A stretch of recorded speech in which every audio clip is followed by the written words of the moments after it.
So I haven't done one of these videos in, I think, a couple years. This is just from my bookshelf, and I thought I'd go through some of the DVDs on my rack and kind of go over them. Let's see, we got The Lord of the Rings, we got The Hobbit, you know, saw them in theaters. Been a fan of the movies for a while. Too Late for Tears. This is an older film noir movie. I think it's really underrated. I don't. I think it like fell into the copyright or something. So like, if you're streaming it on Tubi or whatever, it might not be the best like quality of the picture. So, all right, we got children's classics. This is basically like Hanna Barbera cartoons. Let's see. We got Strawberry Shortcake, Peter and the Magic Egg, Dorothy and the Land of Oz, Puff the Magic Dragon. Actually, that's not Hanna-Barbera cartoons. That's actually the next one. God, I really haven't been in here in a while. All right, now this is like Looney Tunes and Hanna-Barbera cartoons. Kids' favorites: Quick Draw, McGraw, Porky Pig, Space Ghost, Adam Ant. Sometimes it's cool to just like relax and watch cartoons. Six Puppy Tails, Oddball, Smitty, Marshall's Miracle, I Heart, Shaky, Doggy Bee, Chihuahua 2. I'm just a sucker for anything, with cute animals, stuff like that. I like animals a lot. And then this is a similar one. Tales of Adventure, Blaze the Trail with 20 Family Films. This one has stuff like, Running Wild, Against a Crooked Sky, which is really good. Some Daniel Boone, Country Remedy, which is a nice little TV movie. Rescue from Gilligan's Island. I like that movie. And there's a part in the movie when they're welcomed back in town, and it's just like a really sweet moment. The Proud Rebel, and that has like a cute dog in it. That has Olivia de Havilland. The Big Trees, starring Kirk Douglas, Eve Miller, Edgar Buchanan. I remember him saying like this wasn't that great of a movie, and he didn't really have anything nice to say about it, but I thought it was a decent, older movie. The Road to Bali, the Bing Crosby, Bob Hope, Road to movies. They did several of these movies. Stuff like that. The Animal 4-pack, Buddy. Rene Russo when she takes care of a sweet gorilla. Sylvester is a movie starring Melissa Gilbert, Richard Farnsworth, and she gets into racing horses, I think. Let me see. I haven't watched this one in a while, so forgive me. Yes, she works with a battered horse and spends time with him. This movie's actually kind of gritty, and I'm surprised it's on a kid's DVD. Like, the actress in the movie almost gets like assaulted, and she uses some not so great language to like different characters. So I'm kind of surprised it ended up on this movie DVD. Born Free, Living Free, Brooke Shields, I think, is in one of these movies, and it's about, taking care of lion cubs and trying to help them and whatnot. Hero Dogs, Where the Red Fern Grows, that's a classic. Behave Yourself is a cute older movie, and it's got Shelley Winters, Farley Granger, and a cute little dog in it. That's probably on streaming too. White Fang, the series. I haven't watched it in a really long time. Where the Red Fern Grows, Part 2. The classic continues. God, it has the one woman from The Facts of Life, the woman who played Blair, Lisa Whelchel. So this was okay as a sequel. It does go down on some familiar ground. And then there's the Disney Where the Red Fern Grows.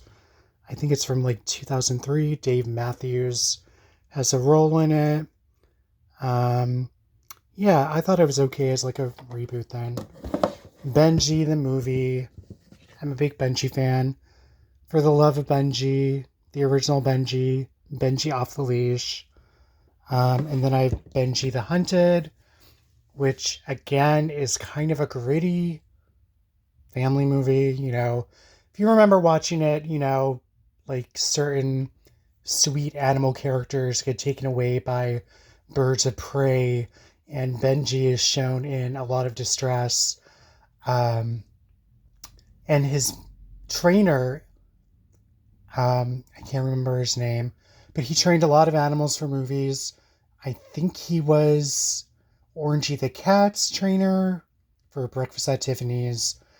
And that cat was in a lot of different movies. Like he was in Marmalade and stuff like that. He was on the movie where the guy gets really microscopically small and the cat goes after him. I can't remember it, but that's a good movie too that Orangey the Cat was in.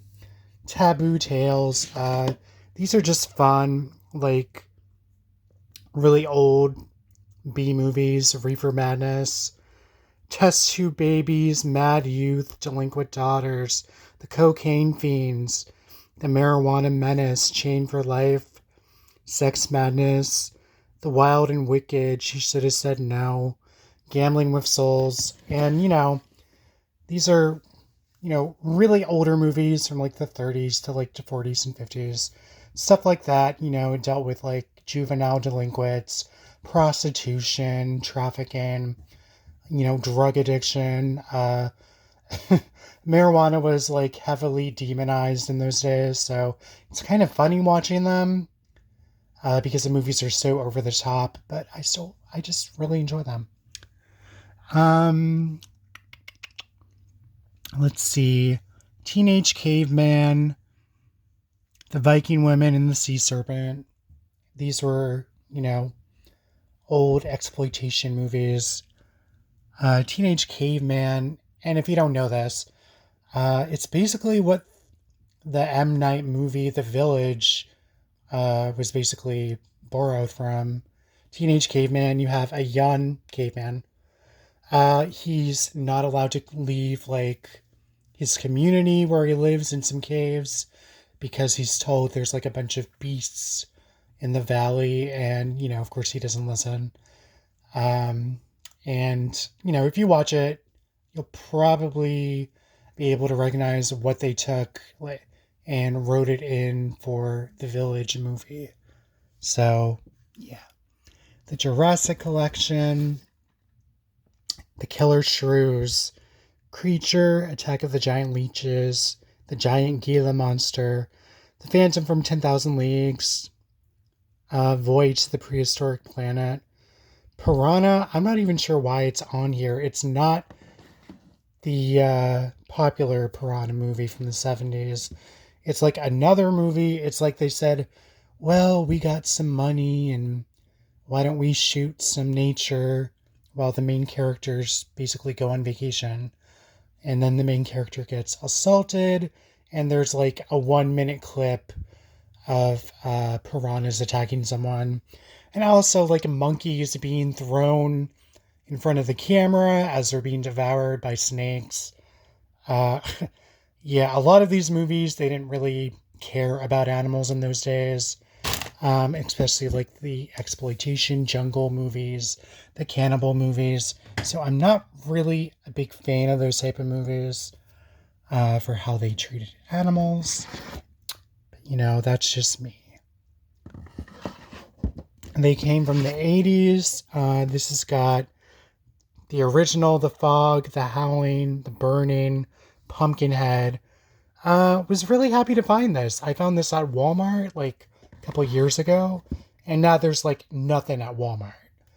Um, they've really cut down on their movies and, DVD releases. Everyone streams now or buys the digital downloads. Waxwork, 96 Evil 2, Ghoulies 3, Ghoulies Go to College, Chopping Mall, Slaughter High, Class of 99. That's just like another horror DVD.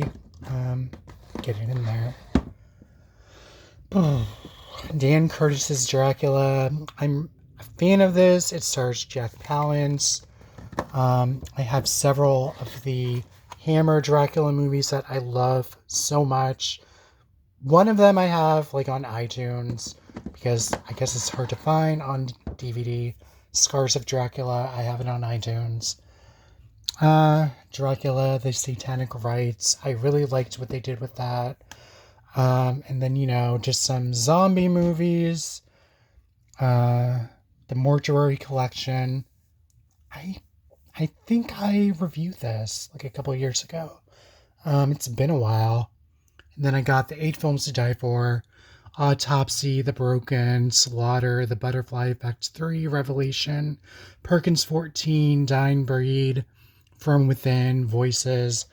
I've talked about these type of movies before, and they don't really make them anymore. I think they stopped making them several years ago.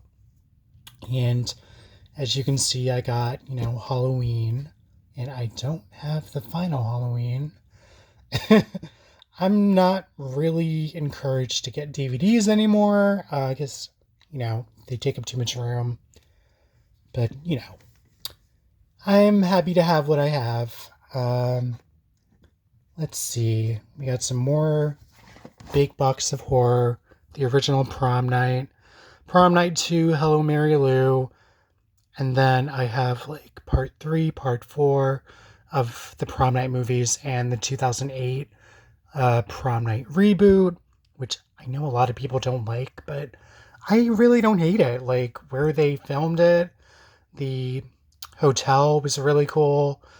And, the fact that they took it out of the high school and really only had scenes of them like played for like a yearbook montage of the kids in class. So, you do miss the high school atmosphere with the 2008 Prom Night, but I thought it was okay for what it was. They wanted to make like a more supernatural Prom Night several years ago, more than several years ago. And I think Steven Sesko, he wrote the Grudge movies. He was going to write the script for it. And I guess it just, never happened. So what we could have had. The Nurse with Lisa Zane, Billy Zane's sister. This is it's pretty much like a Lifetime movie. She's like this sexy, mature nurse, and she's taking care of an older guy who's like paralyzed and not be able to talk, can only really like open and close his eyes, if that. And, of course, she has like ulterior motives of latching onto this family and basically like taking over the house. So, yeah, The Nurse, I think it's from like 98? Could it be that old? The Howling, the original Nightmare. It's one of my favorite Howling movies besides part 1. This is based on the book, and it's really it's a more, what can I say? They really follow the book more in the original Nightmare compared to part 1. Uh, this is more of an adaptation of the book. They don't really touch on it in the original Halloween movie, but I guess they decided to for this one. So in that way, I think it's interesting.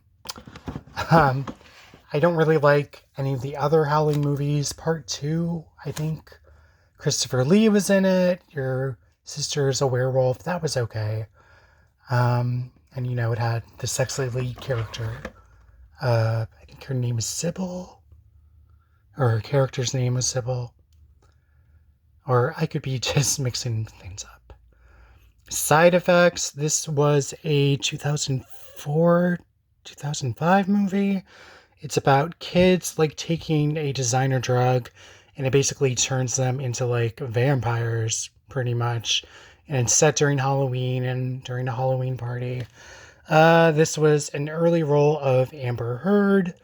And well, about her controversy the past several years. The Brink, it's about kids trying to reach over to the other side in what's supposed to be a haunted house. It's only like 70 minutes long. It's very short. No body found. This is an indie movie. It's about two girls who like go on a mini vacation. They're both friends. The main girl basically disappears, and we are basically treated to her father, who's basically trying to track down what happened to her. And, his daughter was on this vacation with her friend to go to a job interview that she was excited about. And it's kind of like unraveling, like, what happened to her? Did someone have their sights set on her? So, yeah, I like that movie. Let's see. Well, we already went through that. All right. And then we have 8 horror films. Butcher Boys. This movie isn't as well known as the other Texas Chainsaw movies. It's like a Texas Chainsaw Massacre spinoff. It's from Kim Henkel, who worked on the original movies. House of Good and Evil. This is about a strange couple who move into a house and strange things start going on. And unfortunately, the main actor who played Chris in House of Good and Evil, he recently passed away with his daughters in a plane crash. So, yeah, that was a bummer to learn that. Really sad. He was a good actor. And, what an awful way to go. Scary or Die. This is basically it's a horror anthology. You get, a couple different horror anthology segments. I thought it was okay for what it was. Dark Taurus is really, really good. It's about a guy, he's like a security guard most of the time, but he takes these vacations to go to different crime scene places, which is like the definition of a dark tourist. Someone who goes to these places where crimes and murders are committed, to take stock of what the place looks like, to take pictures, and basically to vlog it in a way. Yeah, I like this movie a lot. It's like 75 minutes. It's not very long. It's definitely creepy. And I like the storyline of it. And he basically goes to this town on vacation and he meets this older woman who's a waitress. And they become like friends. Cargo. This is a really good movie. It's really not as well known. It's about a woman who is basically invited to come over to America, I think from Russia. And, and unfortunately for her, it's a plot to traffic her. And she's basically the human cargo. And she has to be driven to this place by a handler. and she's, trying to think of ways to escape and to try to make her handler sympathetic toward her. And he's like a seasoned pro. He's done this for years. He's trafficked many women. And I know there's several movies called Cargo, but I think this might be on Freevee or streaming, but I really liked it. God, I've been talking a long time. Dark Room. It's like an indie horror. It's about a young girl named Michelle. She basically had issues with too much drinking, so she gets sent to like this reformatory, or so she thinks. And it's really not much of a reformatory. It's more like a torture chamber. And she's basically trapped in this place called the Dark Room. And this family is basically like punishing her for her past deeds and torturing other young women there as well. So I think I'm going to stop now because I've been talking for several minutes. So I'm going to wrap this up. I haven't done one of these in a while. So I thought I'd do one. And if you guys ever want me to do more of these, like off the cuff videos, I wouldn't mind doing it. It's nice to not focus on my face, all the time, like in my other videos. And I can just kind of ramble on and, look through the DVDs. So that's it. I'm going to wrap this up. Hope you enjoyed it. And there's Archie. Hey, Arch. Yeah, hi. All right, you gonna wrap this up? Yeah? Okay. All right, Archie says goodbye. Thanks for watching. Bye.